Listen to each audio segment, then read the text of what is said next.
Bonjour à tous, bienvenue à vous. Gloire à Dieu.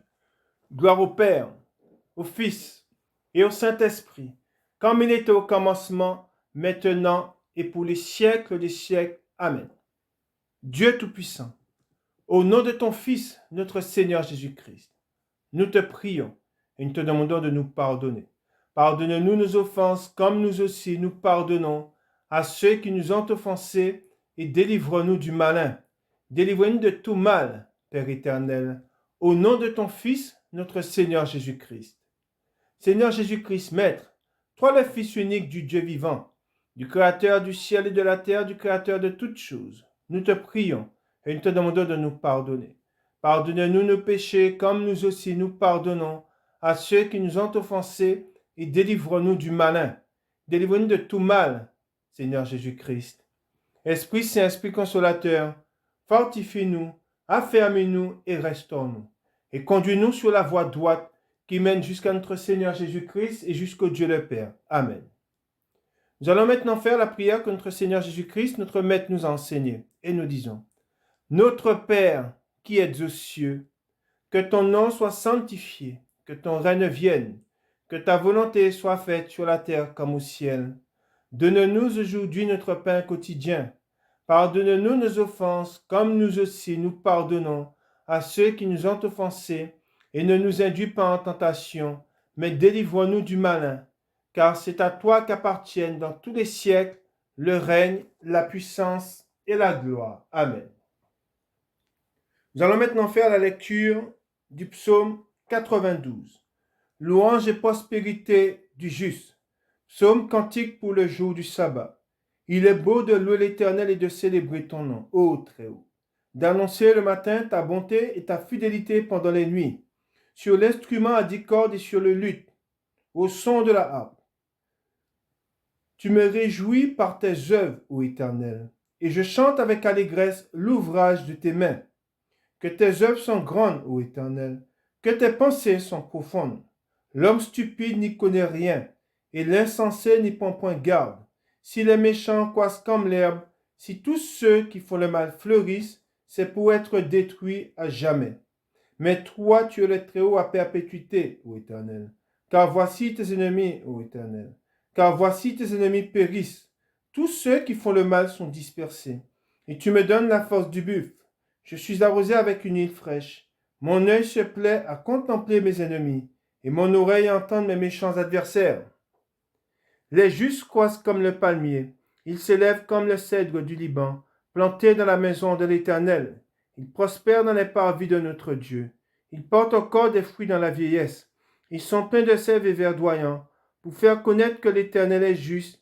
Il est mon rocher, et il n'y a point en lui d'iniquité. Amen. Alors nous sommes rassemblés, comme tous les dimanches, autour de la parole de Dieu. Et nous sommes en train de voir ensemble la parole dont le titre complot. Et c'est la quatrième partie, la quatrième et la dernière partie. Et nous allons, comme tous les dimanches, parcourir la parole de Dieu et nous allons voir ce que le Seigneur nous dit. Et tous les dimanches, nous rompons le pain et nous buvons la coupe. La coupe, elle a une signification. La coupe, c'est la souffrance. On se rappelle que Jésus, dans le jardin de Gethsémane, il pria le Père et lui demanda d'éloigner de lui cette coupe. Mais non pas ma volonté, mais que ta volonté se fasse. Et notre Seigneur Jésus-Christ avait dit ces paroles aux disciples, il est vrai que vous la boirez. Nous célébrons, comme je vous ai dit, la mémoire du Seigneur, nous rompons le pain et nous buvons la coupe. Et cette coupe, c'est la souffrance. Tout chrétien, je dis bien, tout chrétien doit passer par une porte. Et cette porte, elle a pour nom tribulation. Tribulation qui veut dire souffrance. Il est impossible aux chrétiens d'échapper à la souffrance, à la tribulation. Pourquoi? Parce que dans la parole de Dieu, il est dit que c'est par beaucoup de tribulation que nous avons accès au royaume des cieux. Et dans le psaume 23, il est écrit, tu dresses devant moi une table. Écoutez bien, tu dresses devant moi une table en face de mes adversaires et tu oins d'huile ma tête et ma coupe, il est écrit, et ma coupe déborde. Amen. De même que cette coupe déborde, il est dit que le malheur frappe souvent, il est dit. Pour vous dire comment cette coupe déborde, il est dit, le malheur frappe souvent le juste. Amen. Mais l'Éternel l'en délivre toujours. Amen. Mais le malheur tue le méchant. Il n'est pas dit que le malheur frappe souvent le méchant. Hein? Il est dit que le malheur frappe souvent le juste. Et comme je vous ai dit, cette coupe, elle déborde.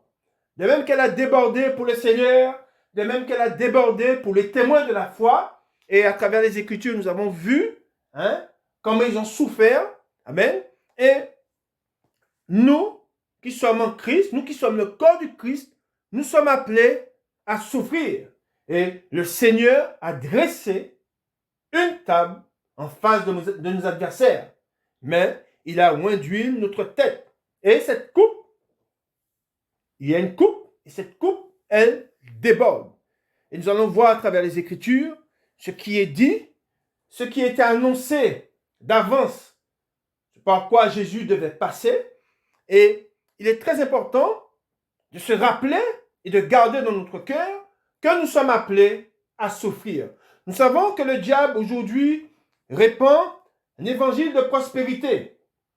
Et tous ceux qui se nourrissent de cet évangile de prospérité, ils perdront la foi. Et c'est pour cela que notre Seigneur Jésus-Christ dit dans la parole, quand reviendrai-je, trouverai-je la foi. Pourquoi? Parce qu'on leur a tellement donné. On leur a donné de l'eau, on leur a donné, on les a, on les a pas préparés à la souffrance, qui fait que quand la souffrance viendra, ils diront que le Seigneur s'est détourné d'eux, le Seigneur les a oubliés. On se rappelle quand Moïse est parti sur le mont Sinaï, le peuple, ils ont manqué de patience et ils se sont détournés de Dieu et ils ont demandé à Aaron de leur fabriquer un veau d'or. Tous ceux qui ont demandé à Aaron de leur fabriquer un veau d'or ont péri. Pourquoi? Parce qu'ils se sont détournés de Dieu et ils ont fait ce qui est mal. Et de même qu'aujourd'hui, beaucoup se tournent vers un évangile de prospérité et ils n'ont pas été préparés à la souffrance. La femme, qui doit donner la vie, elle s'attend, elle sait qu'elle va souffrir. Elle sait qu'elle ne pourra pas échapper à la souffrance. Pourquoi? Parce que c'est quelque chose que Dieu a dit au commencement à elle, à la femme. Et quand Dieu s'adresse à elle, il s'adresse à toutes les femmes. En parlant de la souffrance, en donnant la vie. C'est pour cela que, de même que Dieu a averti la femme qu'elle souffrira en donnant la vie, de même que le Seigneur nous dit dans sa parole que c'est par beaucoup de tribulations, comme je vous l'ai dit, que nous avons accès au royaume des cieux. Amen. Et nous allons tout de suite aller dans la parole de Dieu. Nous allons aller au psaume. Nous allons aller dans le psaume 41. Le psaume 41.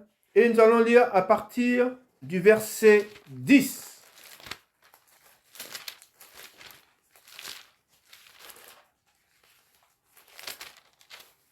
Le psaume 41, à partir du verset 10.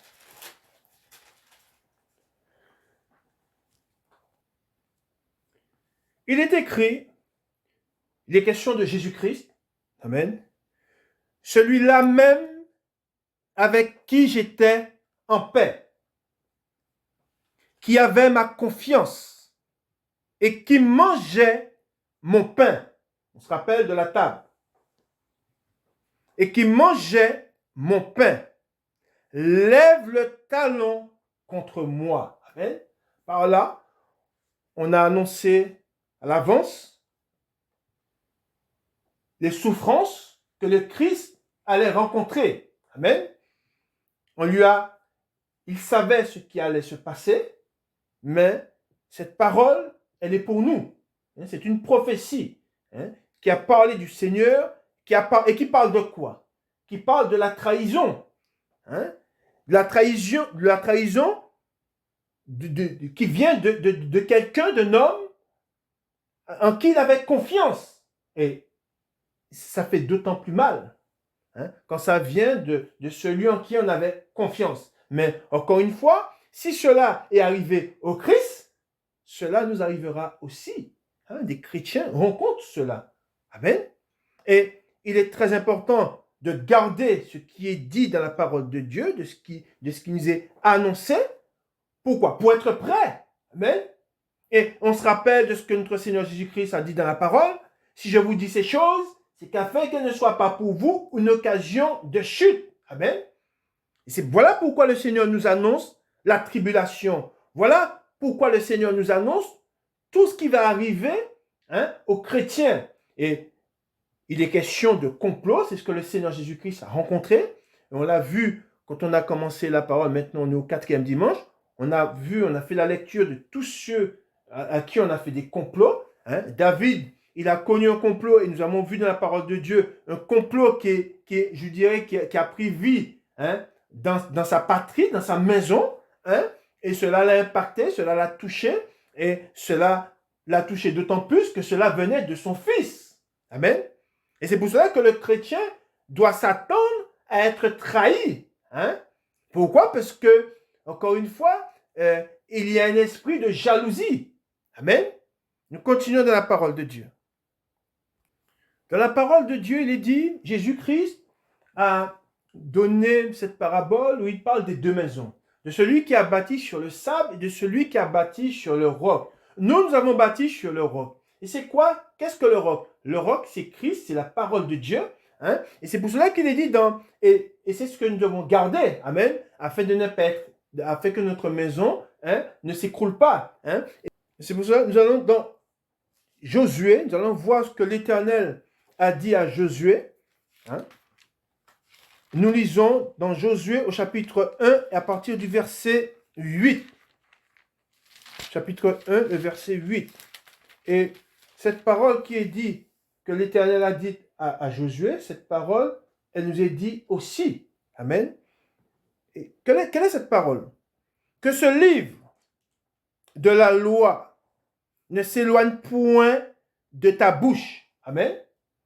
Médite-le jour et nuit pour agir, il est dit, fidèlement, selon tout ce qui est écrit, car c'est alors que tu auras du succès dans tes entreprises.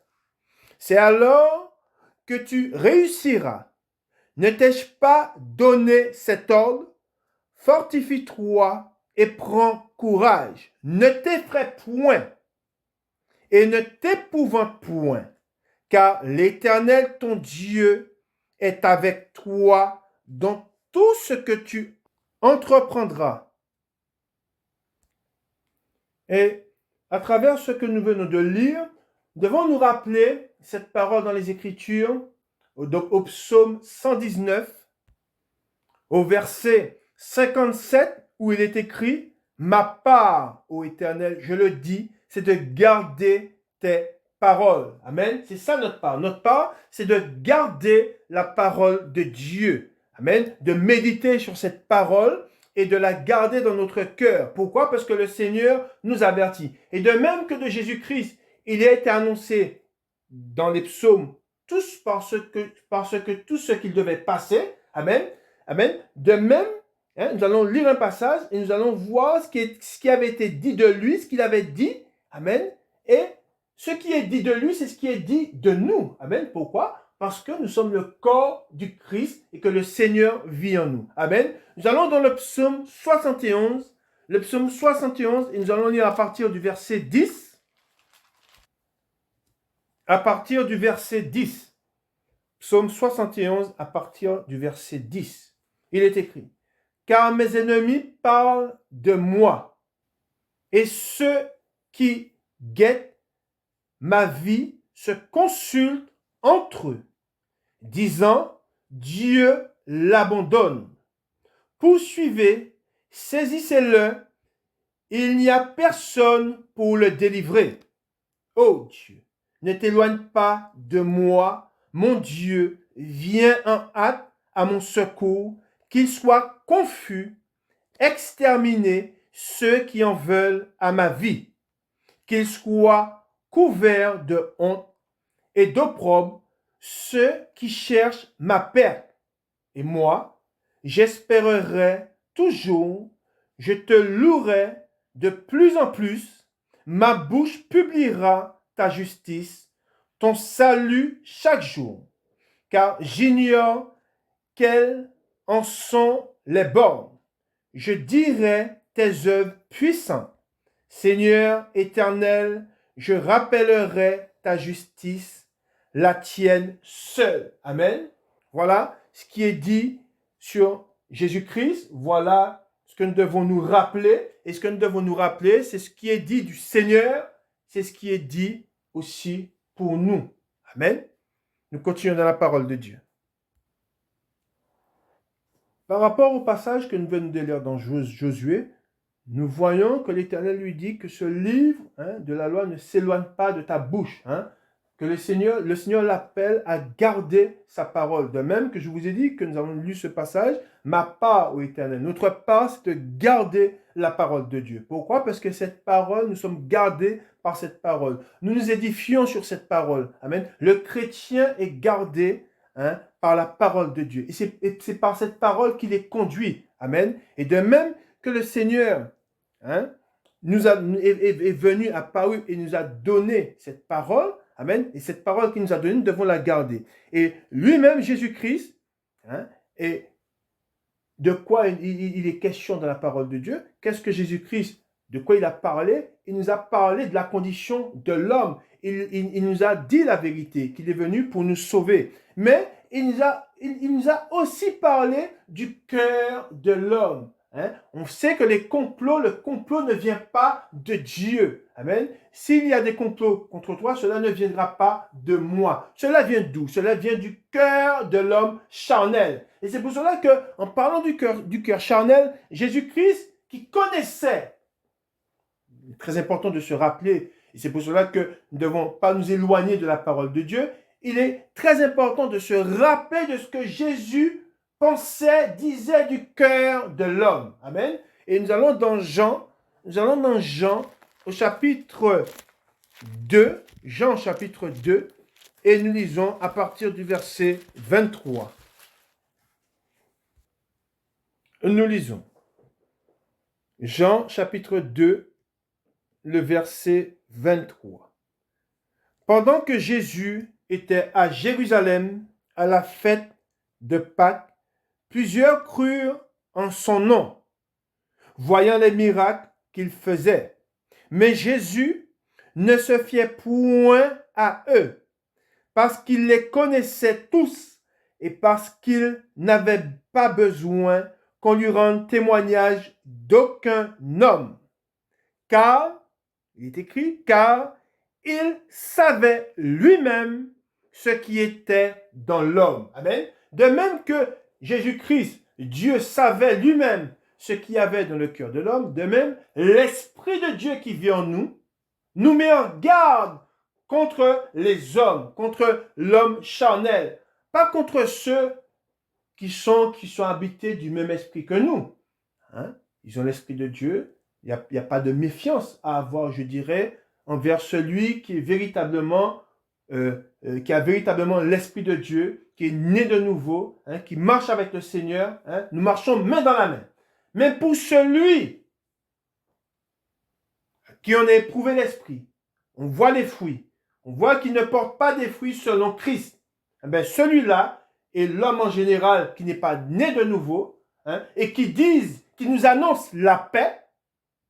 Ceux-là, nous devons nous en méfier. Devons nous méfier de ces hommes-là. Amen. Nous devons garder une distance et ne pas nous livrer à ces hommes-là. Amen. Et c'est ça, et c'est ce que le Seigneur, c'est pour cela que le Seigneur, Jésus-Christ, notre Seigneur, lui qui connaissait le cœur de l'homme, il n'avait pas besoin qu'on lui rende témoignage, qu'aucun homme lui rende témoignage. Pourquoi? Parce que le témoignage qu'il attend, et le témoignage qui lui est fidèle, c'est celui qui vient de l'Esprit. Amen.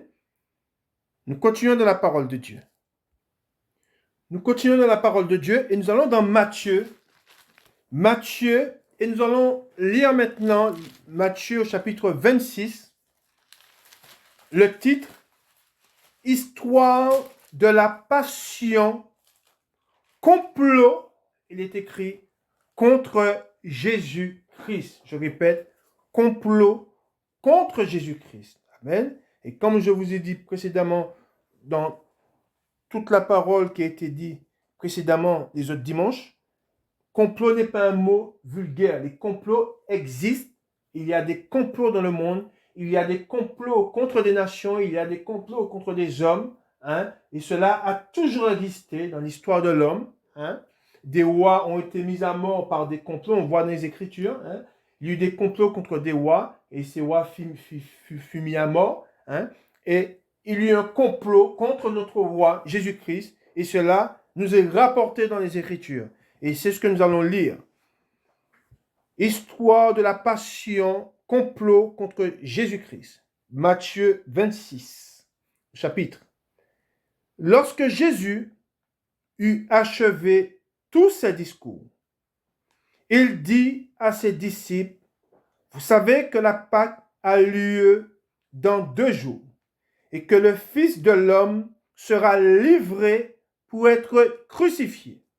Alors, les principaux sacrificateurs et les anciens du peuple se réunirent dans la cour du souverain sacrificateur appelé Caïphe, et ils délibérèrent sur le moyen d'arrêter Jésus par ruse et de le faire mourir. Amen. On voit qu'il est dit, se sont rassemblés et ils ont mis en projet d'arrêter Jésus par ruse. Nous savons que la ruse ne vient pas de Dieu, mais la ruse, c'est, je dirais, un attribut du diable. Ça fait partie du diable. La ruse. Le diable, il a la ruse, ça fait partie de lui. Si quelqu'un use de ruse envers vous, cela ne vient pas de Dieu, mais de l'esprit, je dirais, du diable. Amen. Nous continuons dans la parole de Dieu. Mais ils dirent que ce ne soit pas pendant la fête, afin qu'il n'y ait pas de tumulte parmi le peuple. Au 6, comme Jésus était à Béthanie, dans la maison de Simon le lépreux, une femme s'approcha de lui, tenant un vase d'albâtre qui renfermait un parfum de grand prix. Et pendant qu'il était à table, elle répandit le parfum sur sa tête. Les disciples, voyant cela, s'indignèrent et dirent, « À quoi bon cette perte? On aurait pu vendre ce parfum très cher et en donner le prix aux pauvres. » Jésus, s'en étant aperçu, leur dit, « Pourquoi faites-vous de la peine à cette femme? Elle a fait une bonne action à mon égard, car vous avez toujours des pauvres avec vous, mais vous ne m'avez pas toujours.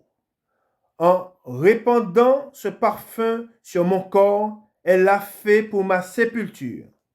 Je vous le dis en vérité, partout où cette bonne nouvelle sera prêchée dans le monde entier, on racontera aussi en mémoire de cette femme ce qu'elle a fait. » Judas décide de trahir Jésus. Alors l'un des 12, appelé Judas Iscariote, alla vers les principaux sacrificateurs et dit, « Que voulez-vous me donner et je vous le livrerai. » Et ils lui payèrent 30 pièces d'argent. Depuis ce moment, il cherchait une occasion favorable pour livrer Jésus. Amen. Voilà ce qui est dit. On voit qu'ils se sont réunis et que l'un des 12, amen, l'un des 12, qui n'avait jamais reçu le Seigneur dans son cœur, il alla s'entendre avec les principaux sacrificateurs et ceux du temple sur le moyen de leur livrer Jésus. Amen. Et Jésus, qui est Dieu, le savait. Amen. Mais, encore une fois, on se rappelle de ce qu'on a lu sur Joseph. Amen. Le mal, Dieu a changé le mal en bien. De même pour le Seigneur, ce mal qui lui était fait a été changé en bien. Et cela nous a, je dirais, la grâce de Dieu s'est répandue sur nous les païens. Pourquoi? Parce qu'il a été rejeté par sa nation, il a été trahi, il a été mis à mort, et cela nous a donné un accès. Amen. Si Jésus-Christ n'avait pas été rejeté par sa nation, si sa nation l'avait accueilli, nous, la porte nous serait restée fermée. Amen. C'est quelque chose que nous devons toujours garder. Et c'est pour cela qu'il est dit dans la parole de Dieu. Et c'est quelque chose qui, les plans de Dieu, c'est ce qui vient de l'Esprit de Dieu. Nous savons que le plan de Dieu, les plans de Dieu sont parfaits. Amen. Même si nous ne voyons pas la fin, mais nous savons, et c'est pour cela que nous devons lui faire confiance, nous savons que ses plans sont parfaits. Le chrétien doit toujours avoir dans le cœur et doit toujours se dire que les plans de mon Dieu sont parfaits. Quoi qu'il fasse, quoi que mes ennemis puissent me faire, les plans de mon Dieu sont parfaits. Même si nous sommes livrés, même si nous sommes mis à mort, nous savons que tout ceci concourt au bien de ceux qui aiment Dieu. Amen. Nous sommes des exemples pour les frères, en voyant notre fermeté, en voyant notre foi. Ce n'est pas dans la, je dirais, ce n'est pas dans la nature du chrétien de reculer, de se retirer. Amen. De même que notre Seigneur Jésus-Christ ne s'est pas retiré, il savait ce qui était en train d'être mis en place. Il savait que tous ceux des fois qui venaient vers lui, connaissant le cœur de l'homme, il savait que tous ceux qui venaient vers lui et qui lui disaient du bien, lui, il était toujours méfiant. Il savait ce qu'ils avaient dans le cœur. Et on se rappelle et nous avons cet exemple de ce qui est dit d'Hérode, du bien. Et il se plaisait, il est écrit dans la parole de Dieu, à entendre Jean-Baptiste, mais à la fin, qu'est-ce qu'il fit? Il le fit décapiter. Il n'a pris, et quand vous lisez les Écritures, vous voyez qu'il n'a pas hésité une seconde à envoyer un soldat dans la prison pour ramener la tête de Jean-Baptiste. Pourtant, il est dit dans les Écritures, il se plaisait à l'entendre. Et c'est pour cela qu'on se rappelle de ce qui est dit dans la parole de Dieu. Malheur à vous quand les hommes diront du bien de vous. Amen. Nous continuons dans les Écritures. Amen. Nous continuons dans la parole de Dieu. Nous allons toujours continuer à voir le complot contre Jésus dans Jean au chapitre 11. Et nous lisons à partir du verset 47. 11, 47. Dans Jean, nous lisons le complot contre Jésus.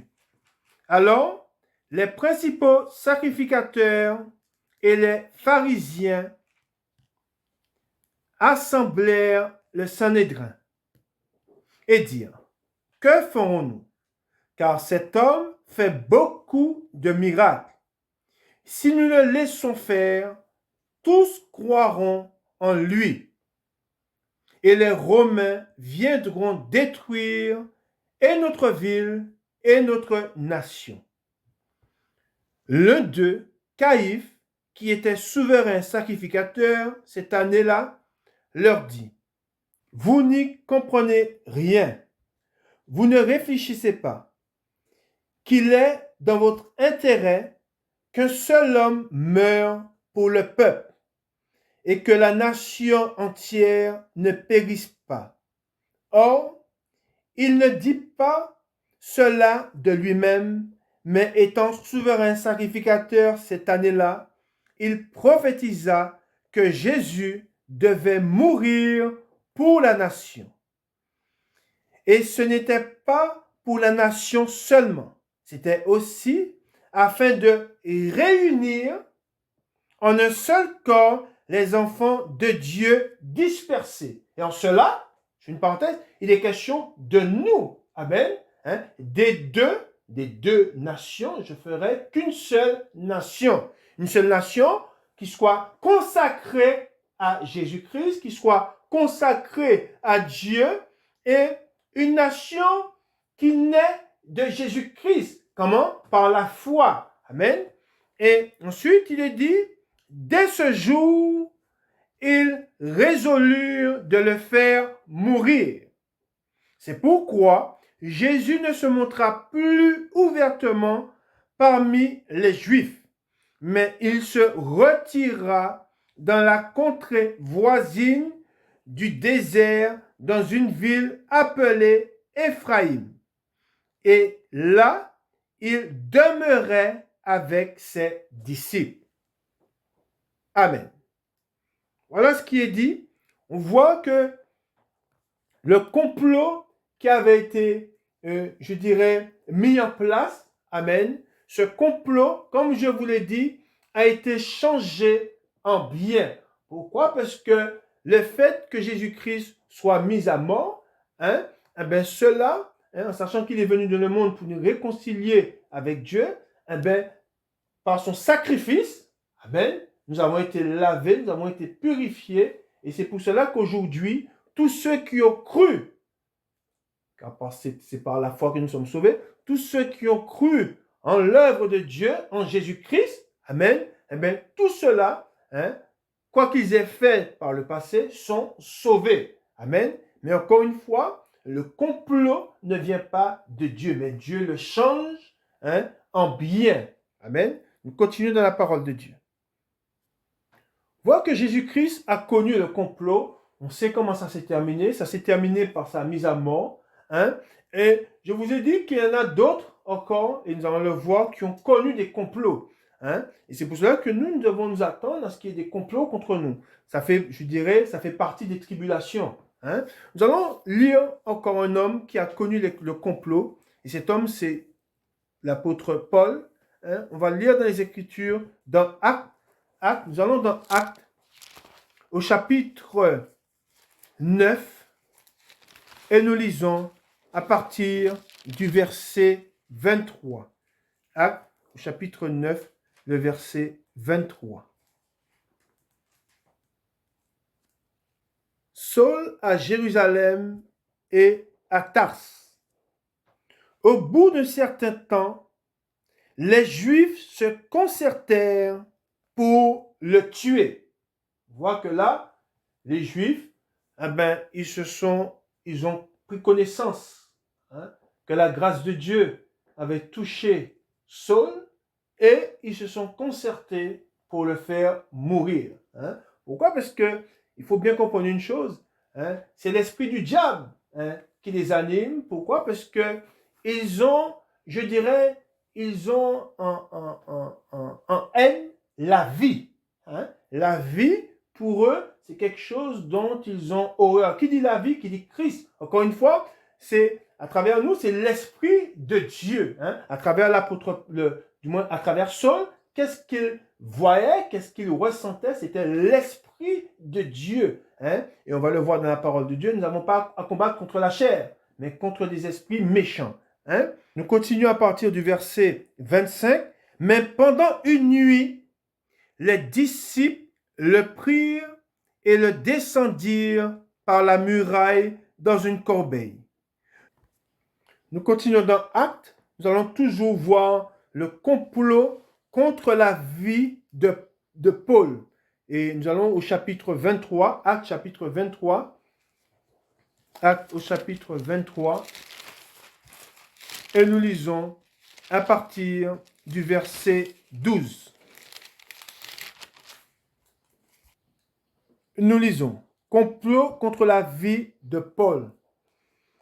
Quand le jour fut venu, les Juifs formèrent un complot et firent des imprécations contre eux-mêmes, en disant qu'ils s'abstiendraient de manger et de boire jusqu'à ce qu'ils aient tué Paul. Ceux qui formèrent ce complot étaient plus de 40.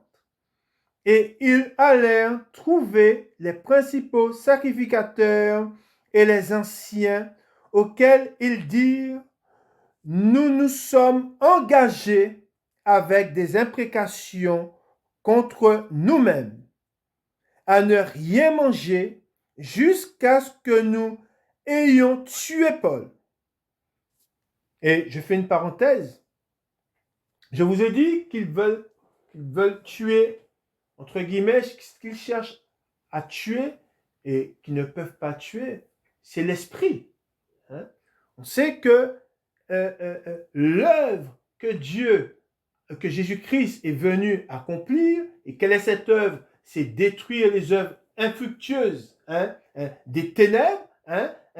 On se rappelle que quand Jésus-Christ ressuscitait un mort, quand il donnait la vue à un aveugle, quand il guérissait les estropiés, on voit que au lieu que ceux qui étaient là, les pharisiens, tout ça, et les docteurs, au lieu de se réjouir, ils étaient en colère. Et c'est pour cela que, comme je vous ai dit, au lieu de se réjouir de la vie, ils se sont rassemblés, ils se sont unis contre la vie. Et quand on dit contre la vie, c'est contre Christ. Et c'est pour cela que, en voulant faire périr Paul, il cherche à atteindre qui? Car il ne le supporte pas, c'est Jésus-Christ. Amen. Pourquoi? Parce qu'on se rappelle que dans les Écritures, même mort, alors que Jésus-Christ, il était mort, les principaux sacrificateurs, ils avaient la crainte que ce qui était annoncé, ce qu'il avait dit, arrive. Et que même mort, Jésus-Christ était une crainte pour eux. Et c'est pour cela que, alors que Jésus-Christ, nous savons qu'il vit en nous et qu'il est à la droite du Père, l'esprit du monde ressent cet esprit de vie. Amen. Et c'est pour cela qu'il cherche à le mettre à mort en nous. En cherchant à nous mettre à mort, il cherche à mettre le Seigneur à mort. C'est pour ça qu'il dit ensuite, il dit au 15, vous donc, maintenant, adressez-vous avec le Sanhédrin au tribun pour qu'il l'amène devant vous, comme si vous vouliez examiner sa cause plus exactement. Et nous, avant qu'il approche, nous sommes prêts à le tuer. On voit que là, ils avaient fait ils avaient mis en place tout un projet pour le mettre à mort. Ensuite, il est dit, le fils de la sœur de Paul, ayant eu connaissance du guet-apens, alla dans la forteresse, en informer Paul. Paul appela l'un des centeniers et dit: mène ce jeune homme vers le tribun, car il a quelque chose à lui rapporter. Le centenier prit le jeune homme avec lui, le conduisit vers le tribun et dit: le prisonnier Paul m'a appelé et il m'a prié de t'amener ce jeune homme qui a quelque chose à te dire. Le tribun, prenant le jeune homme par la main et se retirant à l'écart, lui demanda: qu'as-tu à m'annoncer? Il répondit: les Juifs ont convenu de te prier d'amener Paul demain devant le Sanhédrin, comme si tu devais t'enquérir de lui plus exactement.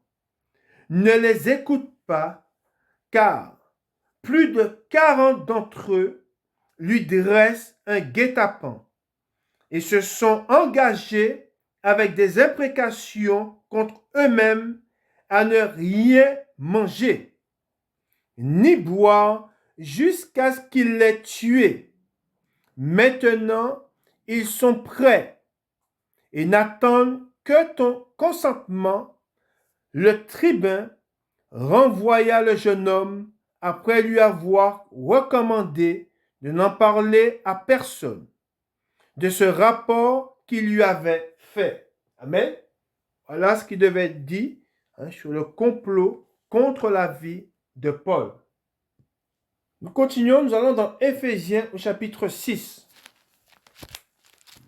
Nous allons nous rappeler ce que le Seigneur, ce que le Saint-Esprit nous dit dans Éphésiens au chapitre 6 et nous lisons à partir du verset 10. Nous lisons l'armure du chrétien.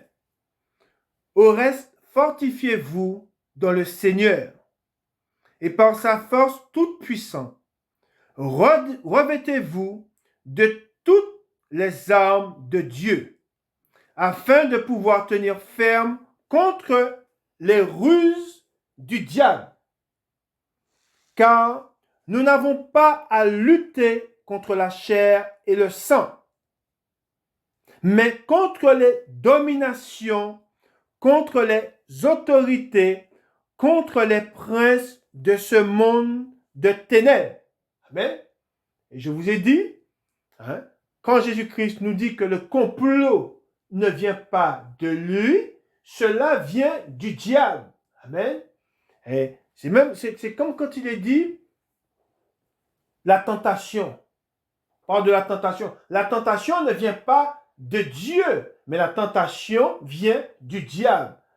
C'est pour cela qu'il est très important de comprendre que nous ne devons pas agir vis-à-vis du complot et vis-à-vis de nos ennemis, nous ne devons pas agir dans la chair. Il est très important de nous saisir de la parole de Dieu, pour que nous puissions nous-mêmes tenir fermement, et deuxièmement, pour que nous puissions repousser le mal. Car n'oublions pas que c'est par la parole de Dieu que nous repoussons le mal. C'est par la parole de Dieu que nous sommes gardés. Et on se rappelle de ce passage que je vous ai lu dans Josué, de ce que l'Éternel dit à Josué, de garder la loi. Nous devons garder les commandements de Dieu. Et ensuite, il est dit, contre les esprits méchants dans les lieux célestes. C'est pourquoi prenez toutes les armes de Dieu, afin de pouvoir, il est dit, résister dans les mauvais jours et tenir ferme après avoir tout surmonté. Tenez donc ferme, il est dit. Ayez à vos reins la vérité. Amen. Et cette vérité, c'est la parole de Dieu. Pour ceinture, revêtez la cuirasse de la justice. Mettez pour chaussure à vos pieds le zèle que donne l'évangile de paix. Prenez par-dessus tout cela le bouclier de la foi. Et dans le bouclier de la foi, nous avons les témoins de la foi. Il est très important de se rappeler par où sont passés ceux qui ont cru au Seigneur depuis Abraham, amen, jusqu'à Christ, amen, et jusqu'à l'apôtre Paul, amen, et jusqu'à Pierre. Voir comment ce que Jésus-Christ a dit de l'apôtre Pierre, comment il finirait sa vie, qu'il serait lié et qu'il serait emmené dans un lieu qu'il ne voudrait pas. Et de même que le Seigneur ne lui a rien caché, il ne nous a rien caché à nous. Amen. Ensuite, il est dit, avec lesquels vous pourrez éteindre tous les traits enflammés du malin. Prenez aussi le casque du salut et l'épée de l'esprit, qui est la parole de Dieu. Faites en tout temps par l'esprit toutes sortes de prières et de supplications. Veillez à cela avec une entière persévérance et priez pour tous les saints. Priez les uns pour les autres. Les saints, je le rappelle, ce sont ceux qui ont cru, ce sont ceux qui ont accepté le Seigneur comme leur sauveur et leur maître et leur Dieu. Priez pour moi afin qu'il me soit donné, quand j'ouvre la bouche, de faire connaître hardiment et librement le mystère de l'Évangile, pour lequel je suis ambassadeur dans les chaînes et que j'en parle avec assurance comme je dois en parler. Amen. Et là, l'apôtre Paul, il était enchaîné. Il était dans les chaînes. Et nous savons qu'aujourd'hui, Après avoir été dans les chaînes, nous savons qu'aujourd'hui, il est dans la gloire. Amen. Et c'est ce que nous devons garder. Amen. Nous connaissons, nous savons ce que le Seigneur, à quoi il nous a appelés, et nous connaissons la fin de ces choses. La fin de ces choses, c'est que nous serons co-héritiers avec Christ, héritiers de Dieu, et nous serons en présence de Dieu. Mais comme c'est la volonté de Dieu que nous passions par les tribulations, c'est là où nous allons passer. Amen. Nous continuons dans la parole de Dieu. Nous continuons dans la parole de Dieu. Et nous allons faire maintenant la lecture du psaume 83. Nous allons faire la lecture du psaume 83 à partir du verset 1.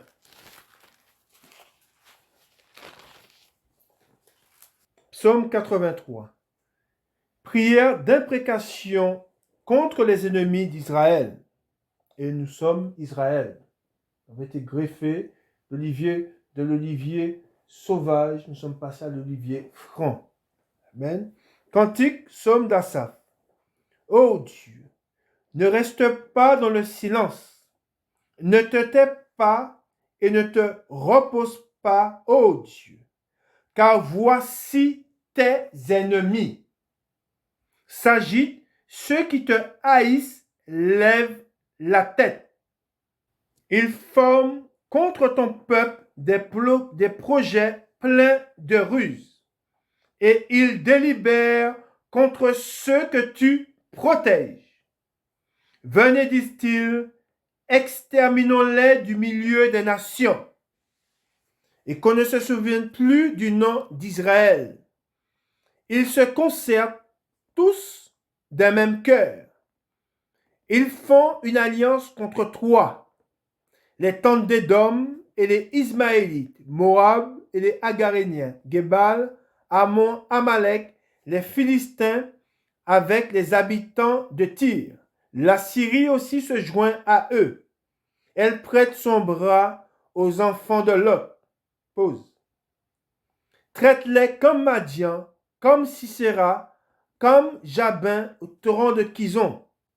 Ils ont été détruits à Endor. Ils sont devenus du fumier pour la terre. Traite leurs chefs comme Horeb et Zeb, et tous leurs princes comme Zébach et Tsalmuna, car ils disent, emparons-nous des demeures de Dieu. Je répète, car ils disent, emparons-nous des demeures de Dieu. Nous sommes la demeure de Dieu. Mon Dieu, rends-les semblables au tourbillon, au chaume qu'emporte le vent, au feu qui brûle la forêt, à la flamme qui embrase les montagnes. Poursuis-les ainsi de ta tempête et fais-les trembler par ton ouragan. Couvre leur face d'ignominie afin qu'ils cherchent ton nom, ô Éternel. Qu'ils soient confus et épouvantés pour toujours, qu'ils soient honteux et qu'ils périssent, qu'ils sachent que toi seul, dont le nom est l'Éternel, tu es le Très-Haut sur toute la terre. Amen. Gloire à Dieu, gloire au Père, au Fils et au Saint-Esprit. Amen. Nous continuons dans la parole de Dieu. Nous lisons dans Jean au chapitre 16. Le titre, Jésus avertit les siens de la persécution. Et c'est qui? C'est nous. Nous faisons partie du corps du Christ. Nous faisons partie de lui. Et il avertit l'Église. Et il dit, je vous ai dit ces choses afin qu'elles ne soient pas pour vous une occasion de chute. Ils vous excluront des synagogues et même l'heure vient où quiconque vous fera mourir croira rendre un culte à Dieu. Et ils agiront ainsi parce qu'ils n'ont connu ni le Père ni moi. Je vous ai dit ces choses afin que lorsque l'heure sera venue, il est dit, afin que lorsque l'heure sera venue, et cette heure, elle viendra. C'est une heure qui est déjà, je dirais, programmée. Hein? Elle est là. Elle arrivera à son terme. Hein? Mais le Seigneur nous a prévenus à l'avance pour que nous ne soyons pas surpris et pour que nous ne perdions pas la foi. Je répète au 4. Je vous ai dit ces choses afin que lorsque l'heure sera venue, vous vous souveniez que je vous les ai dites. Je ne vous en ai pas parlé dès le commencement parce que j'étais avec vous. Amen. Voilà ce que le Seigneur nous a dit. Voilà ce que nous devons, à quoi nous devons prendre garde, aux avertissements du Seigneur. Et nous ne devons pas mettre de côté ces choses en disant que c'est déjà passé. Non. Nous savons que les tribulations sont devant nous. Les tribulations ne sont pas derrière nous, mais elles sont devant nous. Nous entendons le bruit, et nous devons nous préparer. Amen. Et à travers le monde, beaucoup de chrétiens, à l'heure où nous parlons, sont mis à mort. Beaucoup de chrétiens sont persécutés, mais nous savons c'est comme l'eau. Quand elle monte tout doucement, mais sûrement. Et cela arrivera jusqu'à nous. Et ces choses sont déjà prêtes. Et tous ceux qui ne se sont pas préparés, ils seront pris. On se rappelle de Noé, à l'époque de Noé, Noé, il s'est préparé. Il a commencé la construction de l'arche. Et quand l'heure était venue où il entra dans l'arche, il dit, et Dieu ferma la porte. Nous savons que de même que Noé s'est préparé, et de même que les disciples se sont préparés car ils ont gardé la parole de Dieu, nous devons nous préparer à ces choses et ne pas croire à cet évangile de prospérité, à cet évangile dont il nous est dit que nous n'allons pas souffrir. Non, nous allons souffrir. Beaucoup parlent de l'enlèvement de l'Église, mais nous savons que nous devons être épurés. Et fais passer mon cœur et mes reins au creuset. Nous serons épurés par quoi? Le feu, l'épreuve. Nous savons que des Hébreux ont connu l'épreuve de feu. Nous allons connaître cette épreuve de feu. De même que tous les chrétiens ont dû faire face à cette épreuve de feu, nous allons devons faire face à cette épreuve de feu et elle ne tardera pas. Amen. Que le Seigneur vous bénisse et qu'il vous garde. Bon dimanche à vous. Amen.